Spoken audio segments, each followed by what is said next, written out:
The Filipino adverb palagi or lagi means always. Palagi, lagi. Palagi, lagi. Let us have the following example sentences using the word palagi or lagi. Palagi akong naglalakad papunta sa trabaho. It means I always walk going to work. Palagi is always, ako is I, lakad is walk, papunta is going to, and then trabaho is work. Palagi akong naglalakad papunta sa trabaho. Lagi siyang sumusunod sa mga patakaran. He or she always follows the rules.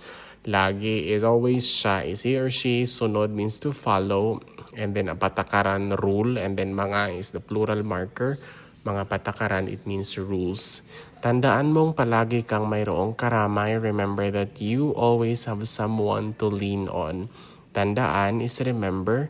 And then mo is you, palagi is always ka. And then mayroon is have. Karamay is like someone you can lean on. Tandaan mong palagi kang mayroong karamay. Ang aso namin ay lagi na lang tumatahol sa gabi. Our dog always barks at night. Aso is dog namin is our lagi always. Tahol means bark and then gabi is evening. Ang aso namin ay lagi na lang tumatahol sa gabi. Once again, when we say palagi or lagi, it means always. Palagi, lagi. Palagi, lagi.